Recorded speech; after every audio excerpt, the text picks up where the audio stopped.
Welcome to Crosspoint. Welcome to Crosspoint. Welcome to Crosspoint. We are an inclusive faith community seeking to live out the loving, just, and generous way of Jesus. We are participants in a long tradition. It's less concerned with doctrines and dogma that demand total agreement, but a life to be lived, enjoyed, and given away to others. What unites us is a growing awareness that life is precious. That we are made by love in order to love. This community is comprised of and affirms the entire human family. Regardless of race, age, creed, physical abilities, marital or economic status, gender identity, or sexual orientation. So, if you're curious and have come to see, if you are tired and have come to rest, if you are grateful and have come to share, if you are wounded and have come to heal, if you're joyful and have come to celebrate, if you are uprooted and have come to belong, welcome home. Welcome home. Welcome home. Welcome home.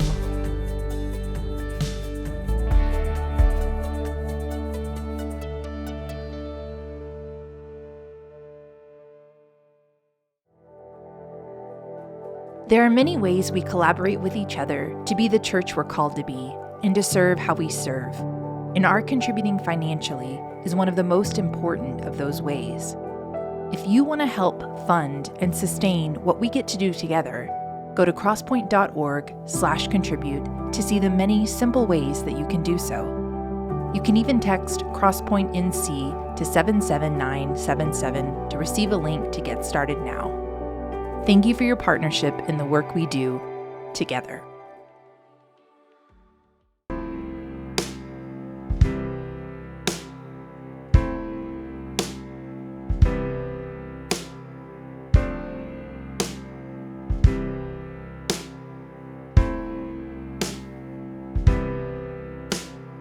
Bring every doubt and fear. Bring all the shame you hide. 'Cause I've been waiting long as to take it and break every lie. Even the darkest nights, even when hope seems gone. No matter the distance, you need to know this, that I won't let you go. Come as you are. Come as you are to me. You're never too far. You're never too far away. Come as you are.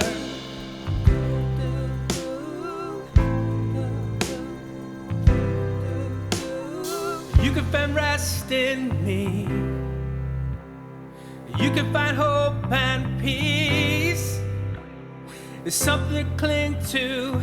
Daily it meets you and it starts here today. Come as you are. Come as you are to me. You're never too far. You're never too far away. Come as you are. Come as you are to me.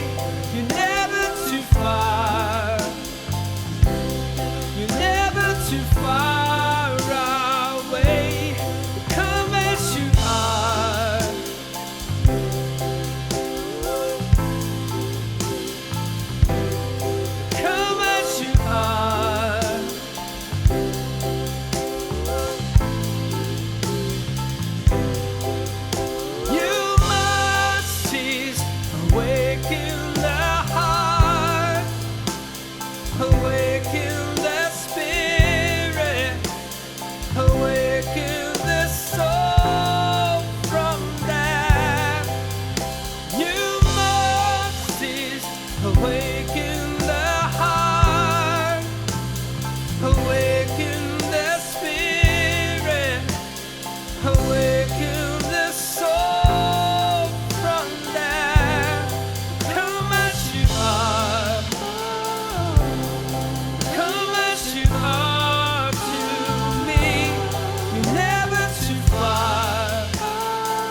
awaken the soul from death.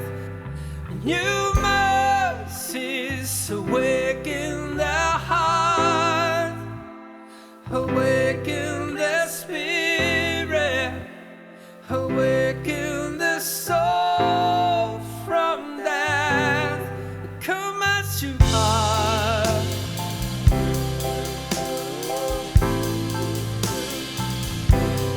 Come as you are.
right behind you.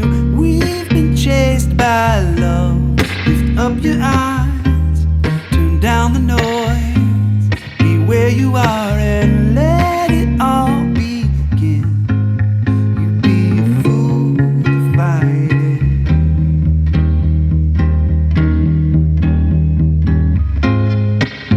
You belong here. We've been waiting so long, waiting so long. You belong here. We've been waiting so long. We've been waiting so long.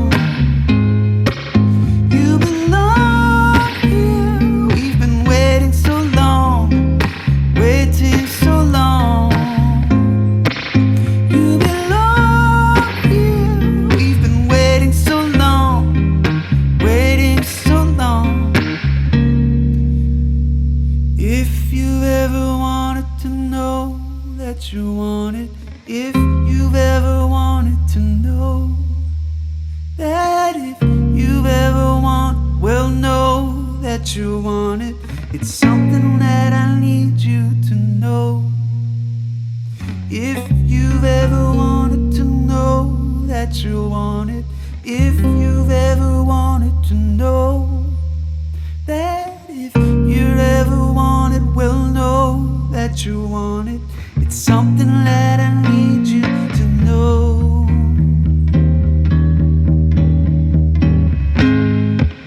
You belong here. We've been waiting so long, waiting so long.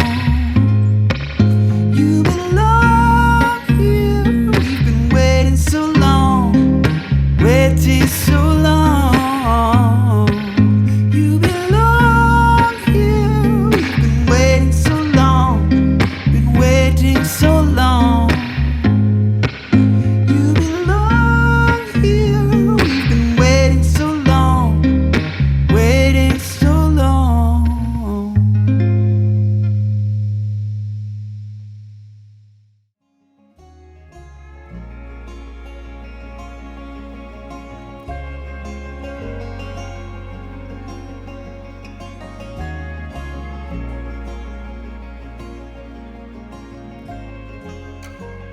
Friends, I want to start today by pulling the veil back a little bit on this weird thing called preaching. Preachers are people, and life circumstances are life circumstances. Sometimes the video records with sound, and sometimes it doesn't. This has been a tough week for me, as I'm sure it has for some of you. So here I am sitting in a hotel room at 6 a.m. hoping for your grace, because the first recording of this sermon, which I did at home in much better lighting and with much better technology, did not work.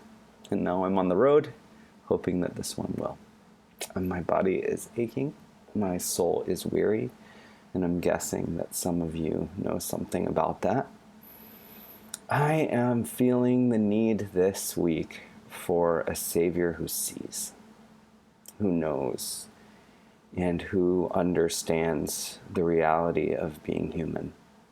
And I'm coming to the Jesus who is in this week's text with as much longing and as much yearning as I'm sure some of you are. One of the things I love most about this Jesus who's in the Gospels, as well as this Jesus who's in this week's passage, is that he likes to eat. This is so human. This is a Jesus who thinks about his friends and makes them breakfast on the beach. This is a Jesus who makes sure that others have wine to drink, even if his mom has to nag him to make sure of it, and who blesses the warm bread on the table. This is a Jesus who tells stories over dinner. This is a Jesus who gets hangry and curses a fig tree, even though that fig tree isn't supposed to be producing fruit at that time of year, but he wants figs. This Jesus is so human. So often you find Jesus breaking bread with others, and not just those whom he seems to like or who seem to like him. Over and over, the Gospels place Jesus at the table, often in the home of a Pharisee, often amidst a diverse and fractious crowd, quietly defying social convention, sitting both among friends and enemies. And that's where today's text from Luke 14 takes us, back to the table. The table, whether it is the holy table of our Lord or the mundane table in your kitchen, banquet table at a milestone moment of life, or the table at which a kid serves you their gourmet plastic culinary creation served with a side dish of intense expectation. The table can be a place marked by human delight and gustatory pleasure, of course, but it can also be the backdrop for drama and tension, the clash of different opinions, and the conflict of diverging personalities and agendas. Let's not romanticize it. I'm pretty sure you all know the spectacular meltdowns that have happened at family meals, and some of you are intimately familiar with the passive-aggressive use of food as props. In Luke 14, Jesus sits at the table with some folks who are not the same as he is, to put it mildly. Some folks who don't share his convictions or his views. Some folks who are actually just waiting for him to make a mistake, to mess up. And I wonder what lessons that might have for those of us who call ourselves Christians today. I imagine Jesus knows that he's under something of a microscope, and maybe he's even smirking about it in his holy but confident way. And he's just doing his Jesus-y thing. So here's the story as Luke tells it. Listen for what it might be stirring in your heart and your spirit today. One Sabbath, when Jesus went to share a meal in the home of one of the leaders of the Pharisees, they were watching him closely. A man suffering from an abnormal swelling of the body was there. Jesus asked the lawyers and Pharisees, "Does the law allow healing on the Sabbath or not?" But they said nothing. Jesus took hold of the sick man, cured him, and then let him go. He said to them, "Suppose your child or ox fell into a ditch on the Sabbath day, wouldn't you immediately pull it out?" But they had no response. When Jesus noticed how the guests sought out the best seats at the table, he told them a parable. When someone invites you to a wedding celebration, don't take your seat in the place of honor. Someone more highly regarded than you could have been invited by your host. The host who invited both of you will come and say to you, "Give your seat to this other person." Embarrassed, you will take your seat in the least important place. Instead, when you receive an invitation, go and sit in the least important place. When your host approaches you, he will say, "Friend, move up here to a better seat." Then you will be honored in the presence of all your fellow guests. All who lift themselves up will be brought low, and those who make themselves low will be lifted up. Then Jesus said to the person who had invited him, "When you host a lunch or dinner, don't invite your friends, your brothers and sisters, your relatives, or rich neighbors. If you do, they will invite you in return, and that will be your reward. Instead, when you give a banquet, invite the poor, crippled, lame, and blind, and you will be blessed because they can't repay you. Instead, you will be repaid when the just are resurrected." When one of the dinner guests heard Jesus' remarks, he said to Jesus, "Happy are those who feast in God's kingdom." Jesus replied, "A certain man hosted a large dinner and invited many people. When it was time for the dinner to begin, he sent his servants to tell the invited guests, 'Come, the dinner is now ready.' One by one, they all began to make excuses. The first one told him, 'I bought a farm and must go see it. Please excuse me.' Another said, 'I bought 5 teams of oxen and I'm going to check on them. Please excuse me.' Another said, 'I just got married, so I can't come.' When he returned, the servant reported these excuses to his master. The master of the house became angry and said to his servant, 'Go quickly to the city's streets, the busy ones and the side streets, and bring the poor, crippled, blind, and lame.' The servant said, 'Master, your instructions have been followed, and there is still room.' The master said to the servant, 'Go to the highways and back alleys and urge people to come in so that my house will be filled. I tell you, not one of those who were invited will taste my dinner.'" So we're in the midst of a series called True Fictions, which focuses on the parables that Jesus told. I think you'll all be able to draw some simple yet significant lessons from these 3 parables. Among the parables, I wouldn't say they're the most difficult to interpret. To me, the first, for instance, might seem to be about modesty and restraint and resisting the temptation toward self-aggrandizement.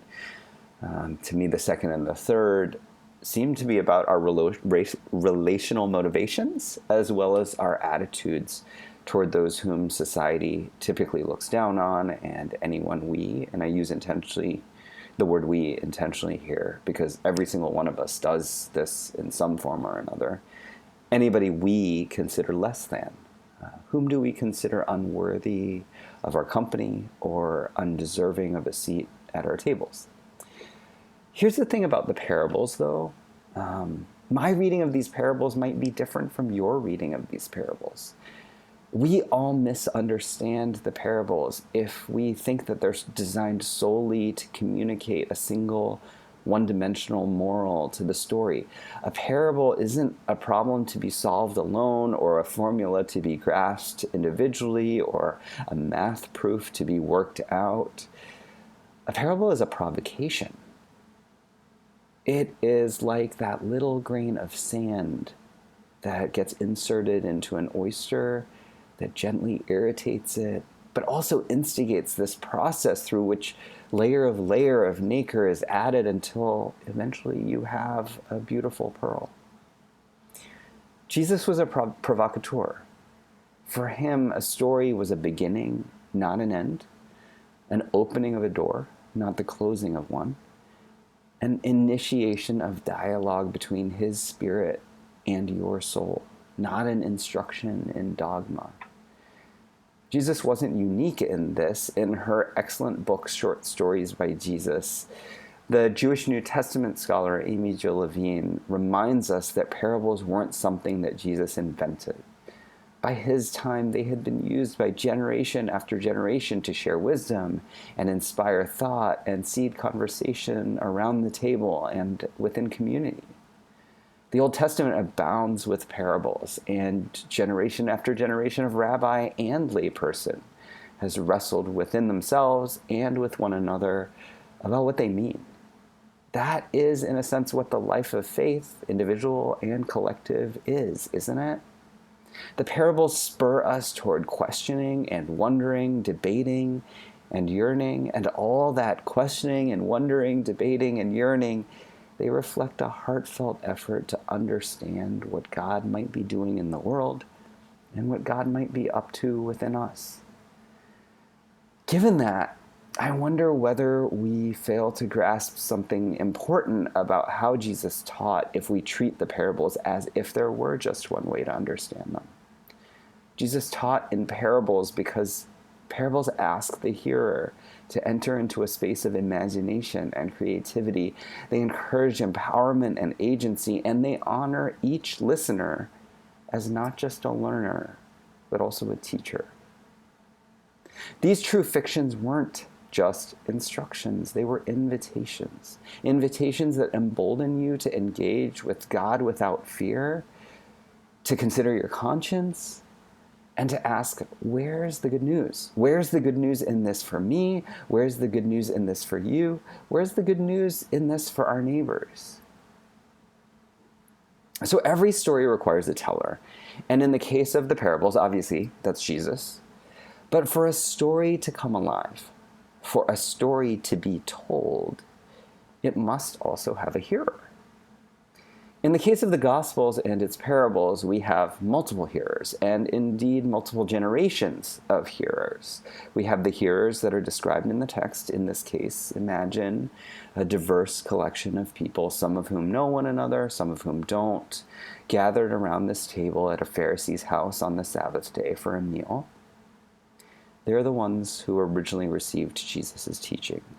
They're the ones who had that opportunity to engage with him in the moment. And I'm sure that so much happened off the page too. So much happened that wasn't recorded by Luke's short account. We can only imagine. And I encourage you to imagine.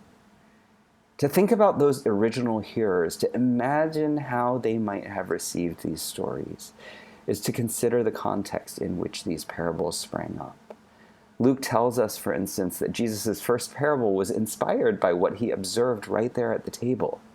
He saw folks jockeying for position, and what he offered in response was a form of social commentary. It was his way of saying, what are you people doing? And though it's less overt, one could fairly speculate that the second and third parables are also a form of social commentary too. In the Greco-Roman culture of Palestine in Jesus' time, social invitations were a form of currency. Reciprocity was expected. You typically socialized with those who might be useful to you. In other words, those who could help you, and those whom you could help too. In his parables, Jesus sees that system for what it is, and he offers a radical alternative. one in which invitations are offered to those who aren't useful, those who can't reciprocate, those who don't typically have anything to offer you, those who are completely impoverished, it seems, when it comes to currency, whether it's political or social or financial. And this was Jesus' way of saying, what are you people doing? What do you people value?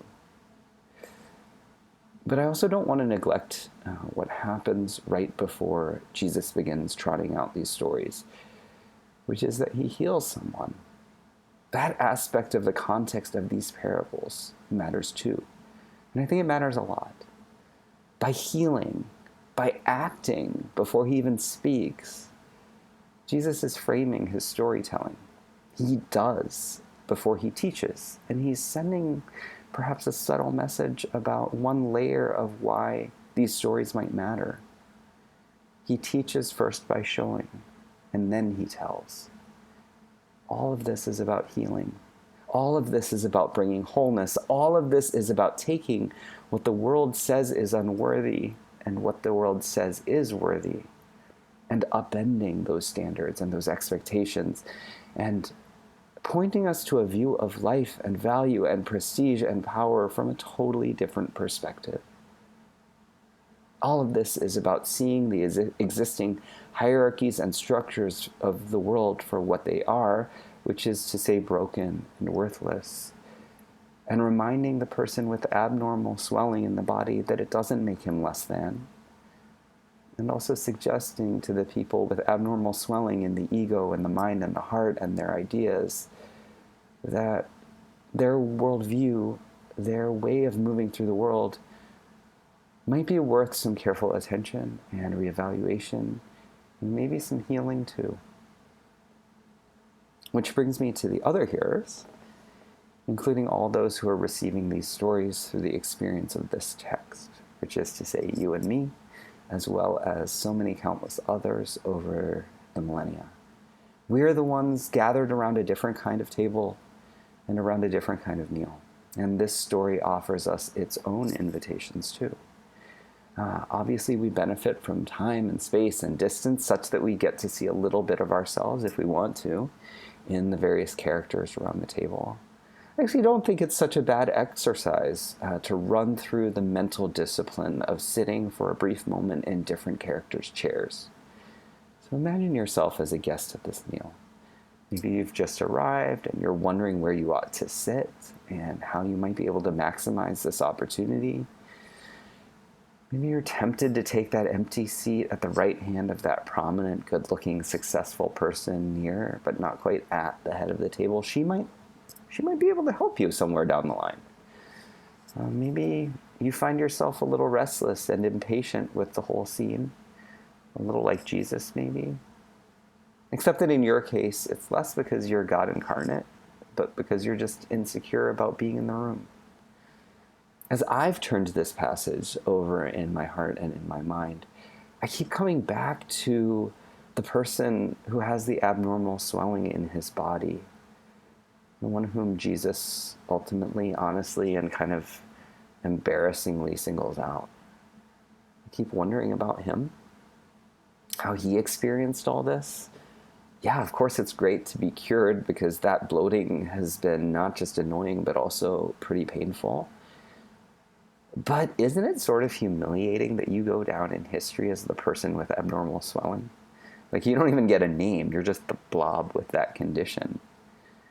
And yet, at least in my reading of this passage, he's also the key to this whole chapter, this whole set of teachings, this whole collection of parables, this whole lesson on wholeness. How might this person have felt in those moments as the food began to come to the table, as people poured wine into their glasses and filled their bellies, as the conversation ping-ponged from one topic to another, as Jesus chimed in with one story and then two and then three? How might the healed one have felt? How might the healed one have received the storytelling of the one who had seen him, acknowledged him, and cured him of the ailment that separated him, that singled him out, that made him impure compared to everyone else. I bet he would have heard these stories differently. I wonder how he would have felt about them.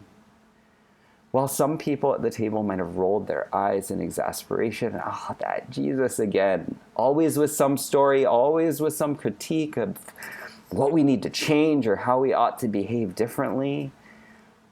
Others might have taken umbrage. Who does he think he is, the son of a Galilean carpenter, wandering into this leader's fine house and pontificating like this? I wonder whether the healed one might have understood the storytelling differently. To be seen and to be known and to be embraced, it can be both frightening and thrilling, both scary and reinvigorating. And even as he grappled with this vulnerability, did he sense the shine of renewal on his skin? Did his gratitude drape over him like the most gorgeous cloak? Could those around him feel the glory of his liberation? And did he just want everyone else in the room to experience that sudden crystal clarity of the air? If you've understood the lifting of a burden, wouldn't you long for others to be graced by that same lightness? If you've known that moment where you suddenly realize that pain, at least for now, is no longer your constant companion, that moment where something's absence is just palpable and delicious, don't you want others to know that same delight? If you've been embraced by a love unlike any you've known before, wouldn't you yearn for others to have that same tender goodness? As I've turned this passage over in my heart and mind, I keep coming back to this person, the healed one. This person whose healing was the prelude to these parables. We could understand all three of these parables as encouragements to overcome the obstacles to relational wholeness, to stare down the idolatries and false prestiges and empty powers of this world, and to welcome a different way of being within ourselves and with one another and with God. As I've turned this passage over in my heart and my mind, I keep hearing the testimony of the healed one. And here's what I keep hearing. Let Jesus love you into belonging. Let Jesus love you into courage. Let Jesus love you into love. Do you feel that? How do these words hit you? Do they feel like a hug? Or do they feel like a slap? Honestly, they're hard for me. Even as I say them to you, they're hard for me because I'm not sure some days that I know how to let Jesus love me. I want to give credit where credit is due. I didn't originate this concept. A couple of years ago at Evolving Faith, the pastor and theologian Danielle Schroyer spoke. And the line I most remember from her talk was also the most difficult for me. Let God love you, she said. And because that line burrowed within me somewhere, I think it crept back out into my mind and my ear and my spirit this week as I was working on this passage and as I was pondering the healed one. Because these are the words of someone who has known that unsurpassed and ridiculous love. And even as I share those words with you, I also want to acknowledge how hard it is for many of us and for me to receive love.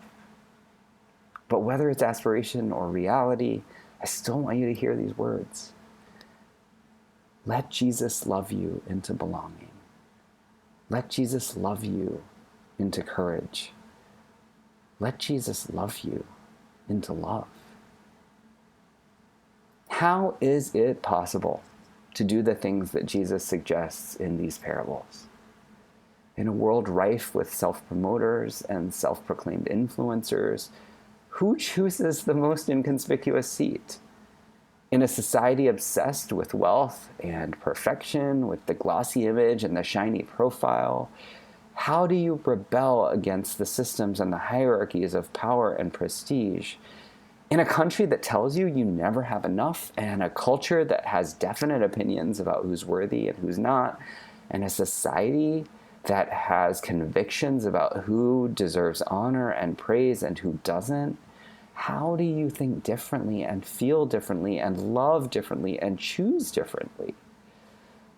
The only way, I think, is to look to the one who's more powerful, who's more influential, the one who is more just and more righteous, the one who sees and the one who heals, the one who makes whole, the one who's more loving, the one who is love itself. The only way, I think, is to let Jesus love us. Let Jesus love us into belonging. Let Jesus love us into courage. Let Jesus love us into love. There is, of course, a crucial both and here. The person who was healed in Luke 14 wasn't healed for his own sake, not at all. In some ways, he was healed for everyone in that room. And in some ways, he was healed for everyone in this room. So our call isn't just or even primarily to let Jesus love me individually, into belonging and courage and love. It's to let Jesus love us, the whole world, into belonging and courage and love too. Let Jesus love you and your neighbor into the love that expresses itself in an invitation to the greatest of feasts. A table that is set not just for sustenance, but also for celebration, not just for survival, but also for flourishing. Let Jesus love you, and let Jesus love us. In the name of the Creator and the Sustainer and the Redeemer, the tender Father and strong Mother, the Christ who delights in eating and the Spirit who delights in feeding, one God, now and forever. Amen.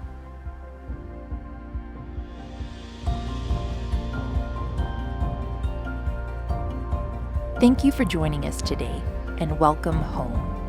If you are in need of assistance during this crisis, please reach out at crosspoint.org/help.